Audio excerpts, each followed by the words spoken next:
until some other people get on. I'm just going to talk a little bit. I was looking at some of my live streams and I realized something I was doing wrong.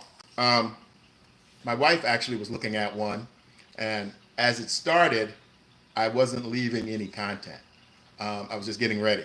So it didn't look so good. I'm not sure if you guys like the behind the scenes stuff. If anybody is not bothered by it, please respond in the comments below.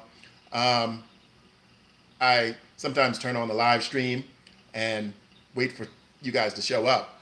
So when I play it back, or when you view back my live streams that were played, you just see me sitting there, maybe looking at the computer, adjusting my chair, adjusting my shirt, like I'm doing now, putting on my little sign.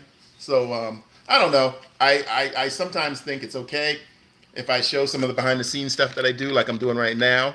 I'm adjusting my camera view because I'm obsessed with not having too much headroom. I hate seeing big giant headroom from being a video guy all these years. It really gets to me. So I'm constantly adjusting headroom, unfortunately, on these live streams.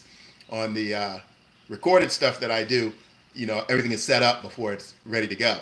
So the live stream, I like the live stream because it gives me that flexibility just to be myself and just to talk to you like I'm doing right now. So I'm waiting for a few more people to get on. And what I'm going to talk about is finally coming to a close, well, not a complete close, but a close to that short film I directed like 2 or 3 weeks ago. We've done a lot of work with it. It's really polished. I'm proud of it. It's a proof of concept. And again, I'll just explain that. Proof of concept is that once you've decided to do a film, or in our case, a television pilot, we look for investors. So when you're looking for investors, investors want to see a prospectus, they want to see a lookbook maybe, they want to see the script maybe, they want to see a character breakdown, they want to see maybe a character background, maybe even as far as a series arc, which is little log lines of each episode where you see this, as a creator, where you see the series going over the course of a year. Sometimes investors want to see a 5-year outline of where you see the series going. So it all depends on the investor, how much detail they want. But what we've just completed was the proof of concept. And it runs about 10 minutes. And what that is, it shows the character. It shows the character, sets up the character situation, who the character is, where they work, where they live, what their trouble is, because mostly every character in the series has some type of trouble. And it sets the theme of the show. This is a comedy. So we did establish a lot of comedy. The writer is also a comedian, and she does shows at stand-up locations here in Los Angeles, and she even hosts some shows and stuff. So she has experience. She's written a lot of stuff. Her stuff is good. I like it. And I had met her a long time ago. Probably, I've known her almost 8, 9 years. We met when I did some demo scene footage for her. I still do that once in a while, not as much as I like, but I shoot demo scenes for actors. And what I do is I meet with the actor, mostly over the phone or Skype or Zoom, and we talk about what characters they want to portray. Because from my point of view, an actor, hello, good morning, good morning. From my point of view, when I work with new actors or even established actors who may need a scene to supplement something on their reel, they may have footage from television shows, they may have footage from films they were in, and they come to me to create additional footage to prove to casting people and to their agent and to potential producers and directors that they can play different characters. So they'll come to me and they want to play a character that they maybe never cast in. Somebody asked, what is this about? I'm a director, I'm an actor, and I'm an editor. And my channel is, you can see the link below, and that's what I talk about on my channel: acting, directing, and editing. But I also create comedy, and that's really what I want to do here on YouTube. I want to create a bunch of comedy series, short form series, vertical and horizontal. And what I love about YouTube is that I've been on YouTube for like 19 years. I joined up the year after they opened, and I primarily used YouTube as a portfolio for my video production work. And I would shoot a job for someone and I would post it on YouTube, and then I would use that job to get another job. So that's how YouTube had worked for me for all of these years. And I really never thought about creating original content here on YouTube. But that's something that's come to me in the past year. And it's going good. I'm enjoying it. I have freedom. I have flexibility. I'm moving towards monetization. I just, this weekend that just passed, I just made my 600 subscriber. So I'm moving towards my 1,000. My watch hours are slowly creeping up. So you guys can help me by going to the channel at the link below and watching some of my content. Those watch hours are the hard thing. You need 4,000 watch hours. But it's doable because so many people have done it. And I'm trying to create more interesting content so that people will go, watch something, and then come back. So again, it's as a video creator, as an actor, as an editor, I have all the necessary skills to do stuff here on YouTube. And what I like is the freedom that I can do whatever I want. I want to do stuff that you guys like, but I also want to create content that I find humorous, that I find funny. And hopefully some of you will also find the content I create humorous and funny. I do a little bit of educational stuff too. Again, talking about working as an actor for people who want to get into the business, for people who have thought about maybe getting into the business and never have. Also, if you're interested in directing something, I talk a lot about directing. I've directed over 25 feature films, all low budget, no major blockbusters, all low budget films that went direct to DVD, or even I'm so old, some of my films went direct to VHS. So I have directed a lot of projects. I've directed countless videos for businesses. Honestly, I haven't even, and this is not exaggerating or bragging, I have no idea how many videos I've shot, thousands, for businesses. So my business was successful working for businesses. And it was educational, training, marketing, promotional, nothing really that interesting that the normal viewer would want to see. It was all promotional stuff that businesses would use internally, or they would use training tapes. I would create training tapes that they would use to train their employees. So if you ever went to a job and they had some tapes for you to watch to show you how to do your job, that's the kind of stuff that I created. And it's a good business. It was a good business. It's slowly, the truth of it is, it's slowly dying out because of the technology. What I'm sitting here doing to you with you right now. Businesses can easily go on YouTube and find multiple versions of what I would create, what they would pay me to create. So as my video production business started to dwindle, I started thinking of how can I pivot? How can I pivot this business? So I started creating, I always had some background in website development and creation. So I started creating websites for businesses, for small businesses that didn't have any kind of website. And I'm not a programmer or anything, so I started creating template-driven websites, like with Wix and Snap Pages and stuff like that. Because there are a lot of small businesses who need websites that don't have them, and either they don't want to go through the learning curve of using a template to create their website, and so that's where I came in. And even with that, I could use my background as a video production for businesses to convince them that, yes, I can do that. So I even have one long-term contract, which I'm very happy to have, and it's really saved me over the last 2 years. I'm the webmaster for a small town in Georgia, and I helped them. The very first thing I did for them, they had a website that was probably from, it looked like it was from the 80s.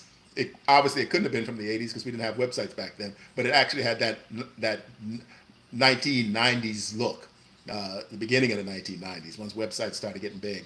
And so I helped them back up all the content, create a new website, move over to a company that specializes in cities and local governments called Civic Plus. And I already had some experience with Civic Plus because I worked with another local government in Georgia called Newton County Board of Commissioners. And I was their video guy for 2 years, and I also helped out with the website. So I was able to learn a lot about government websites and municipal websites. And so I was able to take that skill and secure a client. And so I'm happy to say I'm still with that client. It's been closing in a little bit over 2 years. So that's great. A nice little contract for me to keep me going. And I work on that. And that allows me to do what I'm doing right now with you, talking to you about building up my YouTube channel to monetize it. And then monetizing is not the end of the goal. I want to get some sponsorship. So I'm going to create the humorous content that I want to. I've even partnered with a few comedians. I have one comedian on my site right now. If you go there, his name is Vic. And he's an observational comic, not up to everybody's taste. You know, he talks a little edgy stuff, you know, still community, staying within YouTube's community guidelines, but he talks about a lot of funny stuff. And so I even have outreaches to other comedians. What I do with the comedians is I work with them. A lot of them don't have a YouTube presence. And even if they do, they don't follow up with it because then they need someone to edit and, you know, all that kind of stuff. So what I do is I create dedicated players, and you'll see Vic's dedicated player there. And the comedian will send me clips, and I will edit them, package them, and I'll put them on their dedicated player, and we see what people like, you know. And the great thing about YouTube, you can tell right away if you guys like something or you don't like it. So that's what I do with comedians, and I want to do the same thing with actors and actresses. I want to create small little players for them, the players, with their specific content in there. And they can use it to market it. I can use it, I can benefit from it because it's bringing traffic to my website. And so it's a great idea, I think. And I know I'm not the only one doing it here on YouTube. You see a lot of people, a lot of creators that also have content from other talent on their website. And that's what I want to do. I want to make it like a little channel. I mean, it is a channel, but I want to make it like a little channel with not just my content, but content that I curate, that I get from other people. And, you know, we share in the revenue, hopefully once I'm monetized. And the great thing is I can easily tell hello, everyone. Thank you. Thank you. Thank you. Yes, you may have seen me before. I've been a character actor for over 30 years. So if you follow the link and you look at my IMDb page, you can go and see if you've seen me in any shows that I've done over the years. So I've been in a lot of stuff. Some of my scenes are real short. If you blink, you miss them. I have been in some larger movies. So yeah, go look me up. My full name is James Adam Tucker. And you can just type that right into Google, and I'm going to pop up. I have a big web presence on an Internet Movie Database, and you can see me there. And again, I still act. Just got some new headshots taken, cut off my hair so I could have a different look. And I have an agent and a manager, and I still go out on auditions. I'm not one of the actors who is lucky enough to just be given offers in roles and parts. And that's happened to me a couple times in the past, but not much. But yeah, you can look me up and you can see the work that I've done. And I hope to bring some of my skills that I've learned over all these years to create content here on YouTube. And it's working so far. Like I said, I've just passed over 600 subscribers, and I thank you guys for helping me. I couldn't have done it without you, obviously, because if I didn't have the subscribers, I wouldn't be moving forward. So I'm moving forward. My watch hours are slowly crawling up, and you can help me with that. Go to my site and watch some of my stuff. Share it with some people. I appreciate that. I do appreciate you guys. That's why I try to jump on here every day. Oh, thank you. Thank you for subscribing. I try to jump on here every day. Is it Erica? Erica, okay. I think I can see your name there. Thank you so much for subscribing. I appreciate it. And so yeah, I jump on here. I try to jump on here once or twice a day to give you guys an update and to also let you get familiar with me. I love this vertical live streaming because it puts me in front of you guys who might not find me any other way. A lot of my content, my long form content, the 16:9 content, it's harder to find because it's not the popular stuff, I guess, here on YouTube where it's telling you how to make money on YouTube. You know, I watch some of the stuff that people create when they're teaching you about YouTube, and it's interesting. It helped me a lot of times actually as I'm starting, because there's so much that you need to know when you're starting a YouTube channel, and you can't learn it all at once. So there are people, and I'm thankful to those people who are creating content and giving a lot of it away. That's what I'm doing also too. I created one episode, but I want to turn it into a series for older people who want to get on YouTube. And they need somebody who can explain stuff to them, basics, just the basics. This step, that step, this step, that step. And I do understand that. I had a friend who wanted to create a YouTube channel, and he tried to watch some videos online, but a lot of the content was moving too fast for him, and they leave stuff out. Sometimes people leave stuff out when you're explaining it, and I haven't taught myself, taught video production, filmmaking.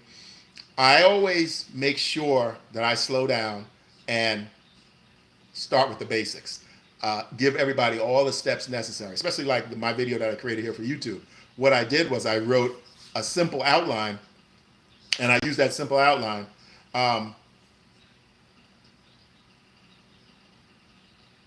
Oh, okay, I'll look you up. I'll look you up, Erica. I'll go to your channel. Thank you. So, but what I do is I make a simple outline, and I follow that outline so that I don't miss any steps. Because when you're teaching somebody something, there is a tendency to expect people to know some of the intermediate steps. So when I make content for seniors, I make it very simple, straightforward, because a lot of seniors or older people, or people that are just new to the internet, they don't have to be seniors, just people who are new to YouTube. They need to know step by step by step. Some things that some creators think are obvious might not be obvious to everyone. So my videos are really, I try to keep them simplistic and straightforward so that if someone wants to use it, they can make a, I'm sorry, I'm being distracted. I'm reading Erica's comment. Yeah, so I keep my videos simple and straightforward. That's really what I'm trying to say. So what I'm going to do now, I'm going to jump off and I'm going to get back on later in the day. And if you'd like to contact me, if you follow my website, my email address is there. I love to get email and talk to people. Please feel free to email me if you have any questions. Or if you just want to talk, I'm open. I like connecting with the audience. That's another thing I like here about YouTube. I love this live stream. I love seeing comments from you guys. So keep them coming. I've been getting some emails. I've been answering them. I've been getting a lot of comments. I've been replying to the comments and answering the questions if needed. So it's a great little channel for me, and I'm happy to be here. I'm enjoying it actually, and I'm going to keep on going, creating content and interacting with you guys. So I will jump back on later, and I will talk to all of you. And thanks for all the comments, Erica. I'm going to go to your channel and look at some of your work. And if you have some questions about live stream, shoot me an email, Erica. I can help out. I was a little bit flummoxed by it the very first time I did my live stream here. I had done some live streams when I was working in Georgia, but the first time I did it here, for some reason I was trying to stream horizontal, and the video still came out vertical. And so I had to, once in editing, I had to go back and try and switch it. But now I see the little box here on the right where you can choose whether you want to stream horizontal or vertical. But streaming, if you're going to stream, I would suggest streaming vertical, because they put the vertical live stream, YouTube is pushing this, they put the vertical live stream in the shorts feed. And that's why you guys can always see me. When you're fishing through the shorts, you see this guy talking, and you might stop for a moment to see what he's saying. So I'm going to stop now, and I will be back later on today and leave more of an update of what I accomplished. It's kind of good to come on here. It kind of keeps me working so that when I get on here, I have something to talk about. So I will see you guys later, and you have a nice day. Thank you.